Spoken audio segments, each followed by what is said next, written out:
Mpanimfoɔ sɛ agya bi wu a agya bɛti ase. Na sɛ wagya wu a na bɛhu sɛ saa nsɛm a wɔka no na wɔka ade adaadaa abusua. Na sɛ wagya wu a hɔ na wobɛte ba ne deɛ ne papa te ase. Nti na ho bɛhia sɛ woyɛ ɔdasani na sɛ wɔ wiase a ɛwɔ sɛ woyɛ wo nsamanseɛ mekyerɛ wo a sɛdeɛ ɛbɛyɛ a daakye bi sɛ owuo dɛɛfoɔ a ɔmfrɛ adeɛ nsuro adeɛ de n'apa kan bɛfa wo a wo nso watumi atoto w'akyi na abusua nso antumi andi awerɛhoɔ bebree. Na dwumadie bi akɔ so sɛnea ɛbɛyɛ a ɔmbɛkyerɛkyerɛ kwan pa a ɛbɛfa so a yɛbɛtumi abɔ yɛn agyapadeɛ ho ban mekyerɛ sɛ ɛbɛyɛ well sɛnea ɛbɛyɛ a daakye biara nso no agyapadeɛ kakra no a ɔbɔ ade nso ɛde adom yɛn nso no yɛbɛtumi akorakora no yie na yɛabusua nso atumi anya mu kyɛfa. Saa nso na kwan pa a ɛbɛfa so a yɛbɛtumi atoto yɛ sikasɛm yie na yɛ sikasɛm nso atumi agya no so.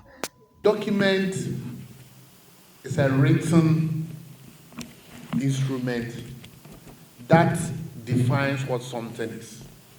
So what documents do we need if you want to own an estate?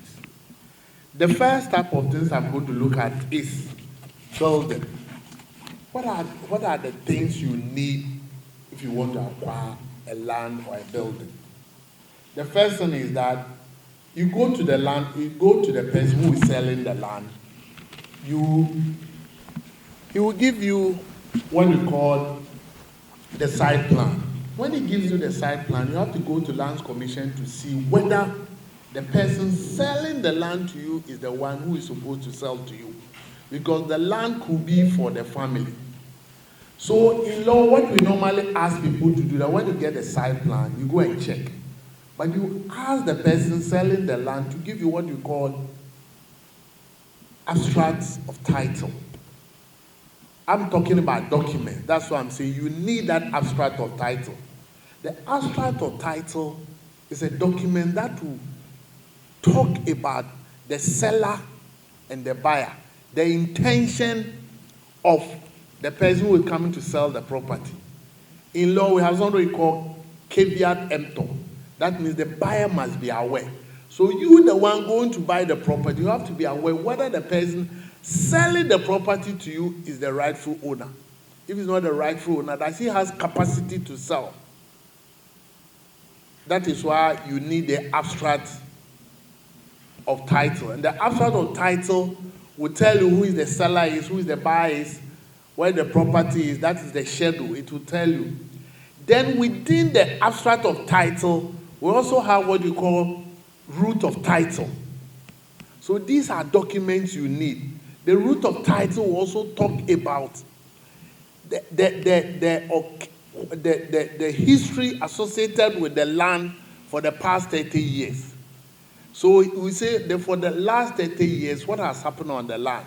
Who has been owning the land? Who originally owns the land? And when the land was there, where did it come from? We are not doing academic ways. We are not going to talk about allodial, free will, and those things. But in Accra, and in mostly Ghana, most of the properties that we have are leasehold.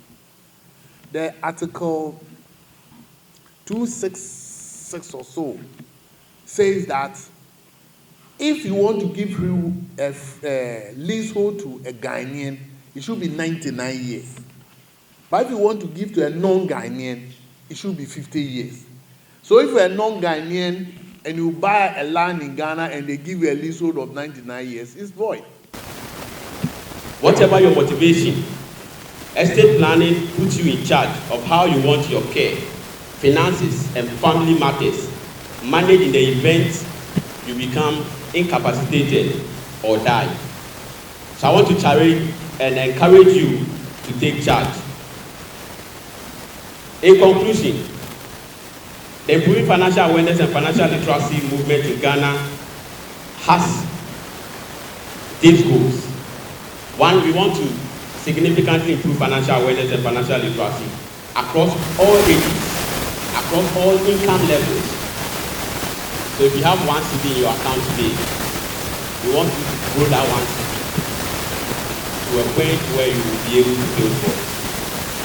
If you have 100 billion in your account today, we want you to sustain that amount and use it to touch other people's lives. So we are touching every woman, man, and child at least twice a year with education and motivational reminders to get and keep their financial house in order for the current financial retirement, estate, and gift plan. So today is our official launch for October 2022. Year on year, we are likely to receive gifts in the form of estates, transfers, etc., without necessarily considering the tax implications of these gifts. It could be that we are not aware of them, which is why the month of awareness is really beneficial and we need to take advantage of it. The tax implications of gifts and estates have evolved over the years. And I'll take it from PROW 2016. So PROW 2016, we had this under the Internal Revenue Act 2000, Act 592, which clearly provided for how gifts and transfer of assets should be taxed. It further took into consideration the circumstances of the transfer, which clearly excluded transfers under a will, transfer from a spouse to the other partner, a child, or relative. And then also provided a specific rate at which the value should be taxed, which was 15%. Now, fast forward 2016, we have the coming into force of the Income Tax Act 2015, which is Act 896. Now, this act as well has provided that when you receive a gift or you make a gain from the transfer of an asset, you, depending on the source of this gift or the asset that is being transferred, you either include it in your business income, if it is coming from your business activities, in your employment income, if it is coming from your employment, and then in your investment income, if it's as a result of your investment. This act further also considered the circumstances of the transfer, which again excluded the transfer under a will. That one was a clear exclusion under this new act. However, when it comes to transfer to spouse, children, relatives, associates, etc., it provided a base, okay, which is tied to the time of receiving this gift or transfer. So it is really important for us to consider whether whatever asset in question is actually being transferred under a will or being transferred as a gift, what the tax considerations or the tax implications of this transfer would be, and then also understanding and knowing the possible tax planning opportunities that are available under the Act. And I'll take a few examples. For example, transfer of shares are done of a company to, let me say, a child of a beneficiary or a holder of these shares. At the point of transferring these shares, will we consider it as a transfer of assets for which the gain from this transfer should be included in the income of the recipient, which is the individual?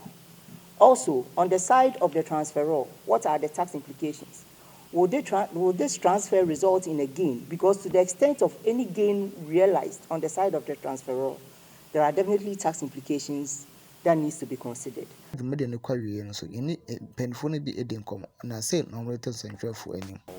Your estate should be, because that aspect of our lives is very crucial. So there are a number of laws guiding and providing for how estate should pass from a deceased person to those living. So when you do not want what the law has provided, the default position, you take deliberate steps to do that, and it is always the best.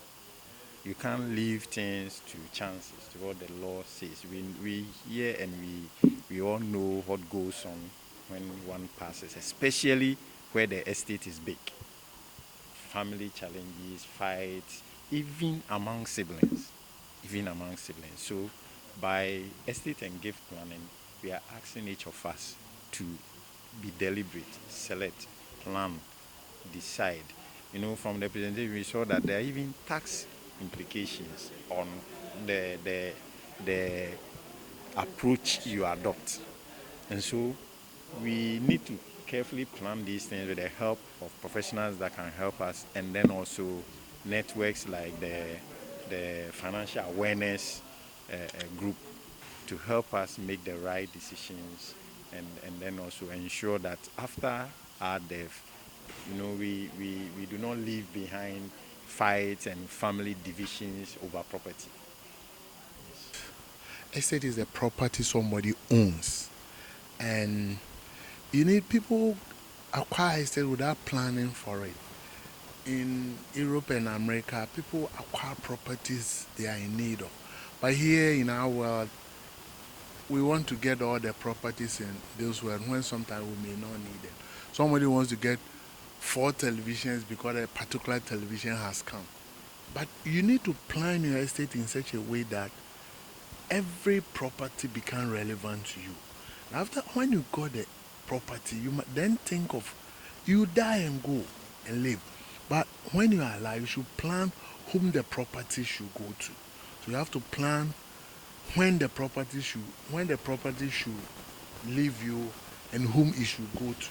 And when you do that, and again, like I was stressing, we should plan our estate in such a way that we give some back to the community or the society, so that we don't get all the property and give it to only our wives and our children. We should give some to our hometowns, our nephews, our nieces, and maybe even those who are in need. The schools we attended, you went to school, you sat on a chair. Now when you go back to the school, that same chair is broken. Meda mo nyina mo ase sɛ mo agye mmara hwɛ Kantuna TV. Kantuna TV ɛka deɛ wɔ mu.